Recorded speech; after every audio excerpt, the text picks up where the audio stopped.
जय कमलाच कमंडलुधर जय, जयति कल्प करता कवि जय जय, कर्णिकार प्रिय कर कपाल जय, जय कमनी कलेवर कृतु जय। जय भोलेनाथ की सभी भक्तों को सादर प्रणाम। भक्तों, आप नियमित प्रातः 5:30 बजे हमारे चैनल पर शिव महापुराण की कथाएं श्रवण करते हैं। साथ ही प्रातः 5 बजे श्रावण मास महात्म्य की कथाएं भी श्रवण करते हैं। सभी वारों की कथाएं, तिथि ज्ञान इत्यादि की जानकारी आपको हमारे चैनल के माध्यम से दी जाती है। यदि अभी तक आपने चैनल को सब्सक्राइब नहीं किया है तो अवश्य ही कर ले, साथ ही बेल आइकन भी प्रेस कर ले, जिससे आने वाले हर नए वीडियो का नोटिफिकेशन आपको समय पर मिल सके। शिव महापुराण के कल के अध्याय में आपने व्यास जी एवं सौनक जी की वार्ता, पार्वती जी का शिव जी से प्रणव प्रश्न करना, प्रणव पद्धति, सन्यास का आचार व्यवहार, सन्यास मंडल की विधि, न्यास वर्णन, शिव ध्यान एवं पूजन की कथा का रसपान किया था। भक्तों, आज के इस अध्याय में वर्ण पूजा, शिव के अनेक नाम और ओंकार, सूतोपदेश वर्णन, वामदेव द्वारा ब्रह्म निरूपण, साक्षात शिव स्वरूप ही प्रणव है। प्रणव सब मंत्रों का बीज रूप है। शिव रूप वर्णन, उपासना मूर्ति की कथा का रसपान करेंगे। तो चलिए भक्तों, वीडियो शुरू करते हैं। सर्वेश्वर शिव बोले, हे देवी, बुद्धिमान और विद्वान मनुष्य एवं देवगण को पूजा करते समय सर्वप्रथम गणेश और कार्तिकेय का पूजन करना चाहिए। तत्पश्चात वेदों के आदि स्वरूप अर्थात शिव का आवाहन कर पूर्व दिशा में कमल कड़िका के ऊपर चारों ओर पूजा करें। आवो राजा नम मंत्र का उच्चारण करते हुए रीवा से रुद्र की पूजा करें। फिर कड़िका दलों में आवाहन करें। शिव को पूर्व में, हर को दक्षिण में, शिव को उत्तर में और भव की पश्चिम दिशा में यथाक्रम के अनुसार पूजा करें। ओम रा, ओम पा, ओम ज्ञा, ओम ला, अपर्ण पूर्वण, अम, ओम, वाम, ओम, शाम और वेद के इन 10 मंत्रों से लोकपालों का पूजन करें। तत्पश्चात दक्षिण दिशा में ईशान देव की पूजा करें। ब्रह्मा और विष्णु का विधि विधान के अनुसार 16 उपचार से पूजन करें। फिर 5वें आवरण में ओंकार रूपी शिव का स्मरण करते हुए, ध्यान करते हुए, साविधि पूजन करते हुए नैवेद्य चढ़ाएं और अर्घ्य दे। इसके बाद भोजन की सामग्री एवं तांबूल अर्पित करें। तब नीराजन आदि से क्रम से पूजा को विसर्जित कर देवी और देवता का शुद्ध हृदय से ध्यान करते हुए 108 मंत्रों का जाप करें। इसके पश्चात पुष्पांजलि अर्पित करते हुए यो देवनागिनीति उपनिषद की 6 ऋचाओं का, जो कि नारायणी कही गई हैं, जाप करें। फिर प्रदक्षिणा कर साष्टांग प्रणाम करें। आसन पर बैठकर शिव नाम को 8 बार जपे। यह सब क्रिया पूर्ण करने के पश्चात त्रिलोकीनाथ कल्याणकारी भगवान शिव से प्रार्थना करें, हे भगवान, हे शिव शंभु, मैंने आपकी पूरी क्षमता एवं श्रद्धा से आपकी पूजा और आराधना की है। यह कहते हुए शंख के जल और पुष्पों को चढ़ाएं। फिर अर्घ्य देकर 8 बार नाम जपे। शिव जी बोले, हे देवी, शिव, महेश्वर, रुद्र, पितामह, संसार, वैद्य, सर्वज्ञ और परमात्मा, ये देवादिदेव महादेव के मुख्य 8 नाम हैं। इन्हीं 8 नामों का प्रतिदिन जाप करना चाहिए।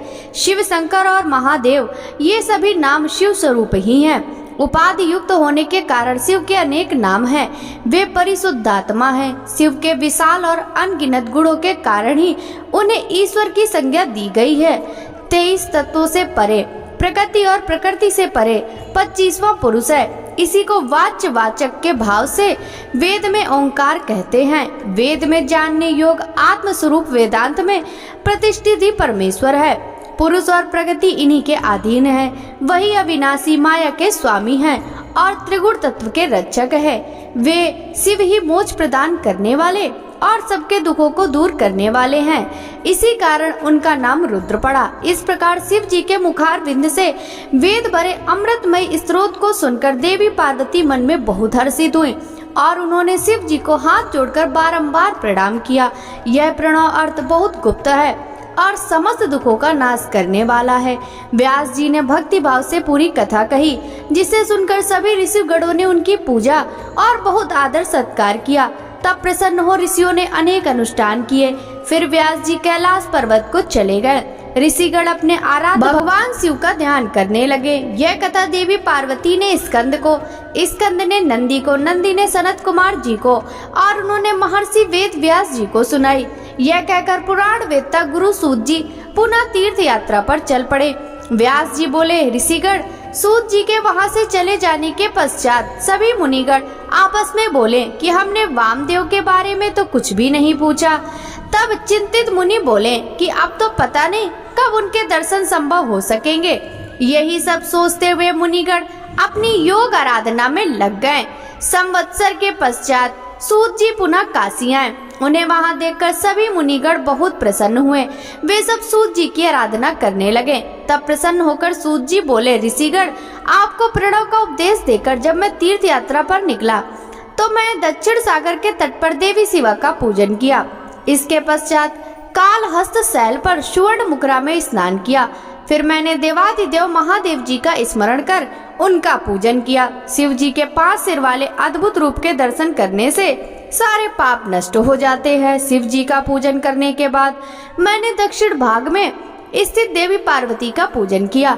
उसके बाद मैंने 1 सहस्त्र अर्थात 108 बार पंचाक्षरी विद्या का जाप किया। फिर उसकी प्रदक्षिणा कर नमस्कार किया। इस प्रकार मैं कालहस्ती नामक क्षेत्र की प्रदक्षिणा प्रतिदिन करते हुए वहीं निवास करने लगा।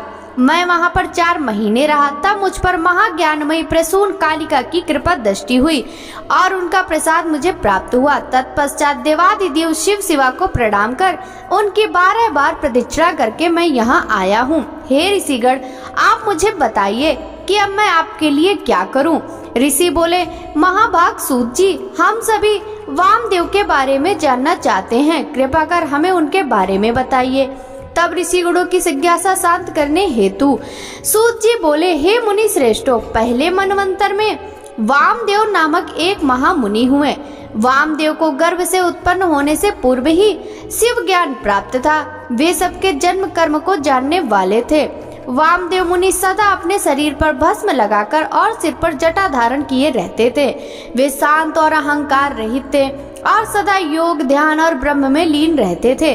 एक बार वामदेव ने दक्षिण शिखर पर जाकर शिव जी के पुत्र स्कंद से भेंट की। उस समय स्कंद का रूप सूर्य के समान तेजो दीप्त होकर प्रकाशित हो रहा था। उनकी 4 भुजाएं थी और वे मोर पर बैठे हुए थे। उन्हें देखकर मुनि वामदेव ने हाथ जोड़कर प्रणाम किया और उनकी बहुत स्तुति की। इससे प्रसन्न होकर शिव जी के पुत्र स्कंद बोले, हे महामुनि, मैं आपकी इस स्तुति से बहुत संतुष्ट हूँ। आप जैसे मुनि सदा दूसरे के हित के लिए ही कार्य करते हैं। आपकी जो इच्छा हो कहिए, मैं उसे अवश्य ही पूरा करूँगा। तब वामदेव जी स्कंद देव से बोले, भगवान, आप सब कुछ जानने वाले और सबके कर्ता हैं। आपके दर्शनों से ही मेरी सभी कामनाएं पूरी हो गई हैं। भला मैं आपके गुणों का वर्णन कैसे कर सकता हूँ। आप तो साक्षात परमेश्वर वाचक देव पशुपति वाच्य हैं। वे सभी के पाप मोचक हैं। प्रणव मंत्र द्वारा त्रिलोकीनाथ भगवान शिव का ध्यान करने से सारे पाप नष्ट हो जाते हैं। ओंकार सर्व स्वरूप है और ओम सबकी श्रुति और ब्रह्म स्वरूप है। प्रभु, मेरे दृष्टिकोण से इस संसार में शिव जी के समान दूसरा कोई नहीं है। वे ही समाविष्ट और व्यष्टि स्वरूप हैं। स्कंद जी बोले, हे वामदेव जी, आप धन्य हैं।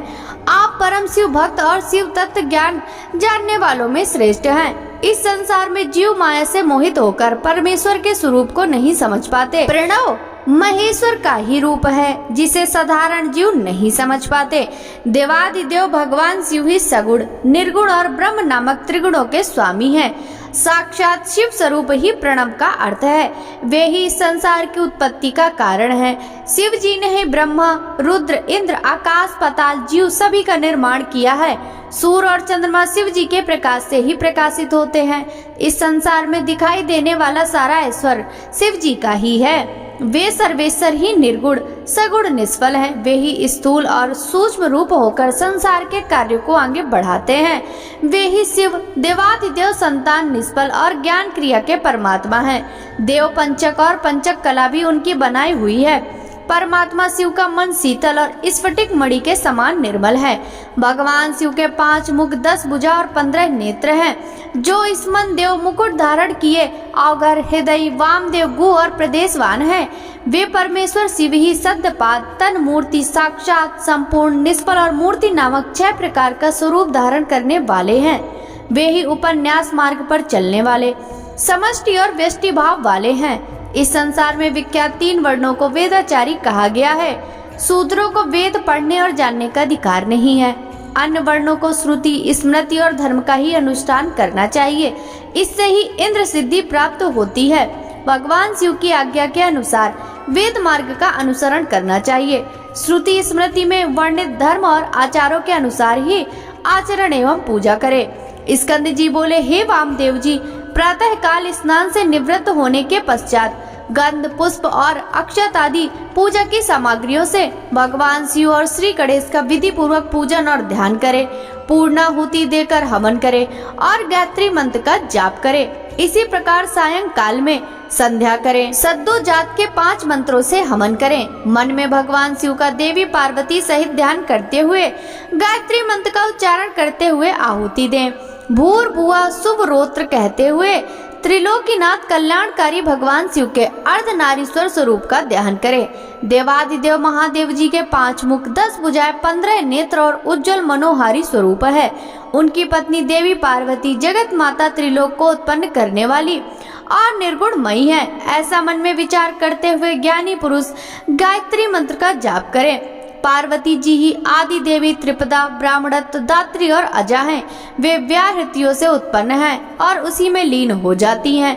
वे जगत माता देवी पार्वती वेदों की आदि प्रणव अव शिव पात्री हैं। प्रणव मंत्र ही सब मंत्रों का बीज रूप है। प्रणव ही शिव है, शिव ही प्रणव है। मोक्ष की नगरी काशी में मरने वाले मनुष्य को शिव जी इसी मंत्र की शिक्षा देते हैं, तभी ज्ञानी पुरुष को मुक्ति मिलती है। इसलिए सभी को अपने हृदय में भगवान शिव को धारण कर सदा उनका पूजन करना चाहिए। वामदेव बोले, हे भगवान, वे 6 प्रकार के अर्थ कौन से हैं और उनका क्या ज्ञान है? इनके प्रतिपादक कौन है और इनका क्या फल है? इस संसार में कौन सा ज्ञान है जिसे जाने बिना जीव शास्त्रों से विमोहित हो जाता है? मैं भी शिव माया से विमोहित हूँ। मैं कुछ भी नहीं जानता, आपकी शरण में आया हूँ। मुझ पर कृपा कर मुझे ज्ञान रूपी अमृत पिलाइए ताकि मेरी अज्ञानता दूर हो जाए। मुनि वामदेव के इस प्रश्न का उत्तर देते हुए शिव पुत्र स्कंद बोले, हे मुनि शार्दुल, इस संसार में भगवान शिव ही समस्त प्रणवार्थ परिज्ञान के भंडार हैं। वे ही समिष्टि व्यष्टि का भाव रखते हैं। अब मैं एक ही परिज्ञान के 6 अर्थों का वर्णन करता हूँ, जिसका पहला मंत्र रूप, दूसरा भाव, तीसरा देवार्थ, चौथा प्रपंचार्थ, 5वां गुरु रूप और छठा शिष्य के आत्मा रूप कार्य हैं। पहला स्वर आकार, दूसरा उकार, तीसरा मकार, इसी पर नाद रूपी बिंदु हैं। इन्हीं को वेद में ओंकार कहा गया है। ये समष्टि रूप है। नाद में ही सबकी समष्टि है। आकार, उकार और मकार ये सब बिंदु नाद के आदि हैं। व्यष्टि रूप में सिद्ध होकर ओंकार की उत्पत्ति होती है, जो शिव जी का याचक है। इसी प्रकार ओंकार रूपी 5 वर्णों की समिष्टि कला भी शिव जी की वाचक है। जो त्रिलोकीनाथ भगवान शिव के उपदेश मार्ग का अनुसरण करते हैं, उन्हें अवश्य ही शिव पद की प्राप्ति होती है। प्रणव मंत्र शिव का ही रूप है। भगवान स्कंद बोले, त्रिलोकीनाथ कल्याणकारी भगवान शिव ही इस संसार के सृष्टिकर्ता और आकाश के अधिपति हैं। वे ही समष्टि और वे ही व्यष्टि भी हैं। उन्हीं देवादिदेव सदा शिव से महेश्वर की उत्पत्ति हुई है। अनंत रूप पुरुष होने के कारण वे वायु के भी अधिपति हैं। वे ही सभी प्रकार की मायाओं और शक्तियों से युक्त हैं। ईश्वर, विश्वेश्वर, परमेश्वर और सर्वेश्वर, यही चतुष्ट व्यष्टि का रूप कहा गया है। यही श्रेष्ठ तिरोभाव चक्र कहा जाता है। तिरोभाव 2 प्रकार का होता है, रुद्रादि गोचर एवं जीव समूह का शरीर रूप। पाप और पुण्य जब तक इस संसार में है, तब तक इसमें कर्म की साम्यता नहीं रहती। इसी में अनुग्रह करने की सामर्थ्य होती है। इसी विभो में तिरोभाव और कर्म की साम्यता होती है। वही कल्याणकारी भगवान शिव ही साक्षात परम ब्रह्म, निर्विकल्प तथा निरामय स्वरूप है। तिरोभाव के शांति कला में तिरोभाव चक्र को महेश्वर के अधिष्ठित उत्तम पद को कहा गया है। महेश्वर की चरणों की सच्चे हृदय से भक्ति करने वालों को यही पद प्राप्त होता है। उन्हीं महेश्वर के 1000वें अंश से रुद्र उत्पन्न हुए। वे अधीर शरीरधारी और तेज तत्व के स्वामी हैं। वे प्रभु ही वाम भाग में देवी गौरी शक्ति धारण करते हैं। रुद्र ही पापियों का संहार करने वाले हैं। व्यष्टि रूप शिव हर मुंड और भव अद्भुत चक्र विदित है। ये सब प्रावरण से रक्षित हैं। इनके ऊपर 10 गुना जल है। इस जल के मध्य में रहने वाले को श्रुति द्वारा जल मध्यसाई कहा जाता है। भगवान शिव अनुग्रह, तिरोभाव, संहार, स्थित और सृष्टि से युक्त होकर नई नई लीलाएं करते रहते हैं। वे ही स्वर शक्तिमान ईश्वर हैं। भक्तों, आगे की कथा का रसपान हम कल के अध्याय में करेंगे। भक्तों, शिव महापुराण की यह कथा यदि आपको अच्छी लगी हो तो इस वीडियो को लाइक कर ज्यादा से ज्यादा भक्तों के साथ शेयर कीजिएगा। साथ ही वीडियो के कमेंट बॉक्स में हर हर महादेव जरूर लिखिएगा, जिससे भगवान शिव और देवी पार्वती की कृपा दृष्टि सदा सर्वदा सभी पर इसी प्रकार बनी रहे। आपसे मिलते हैं शिव महापुराण के अगले अध्याय की कथा के साथ। तब तक सभी भक्तों को हरे कृष्णा, राधे राधे, हर हर महादेव।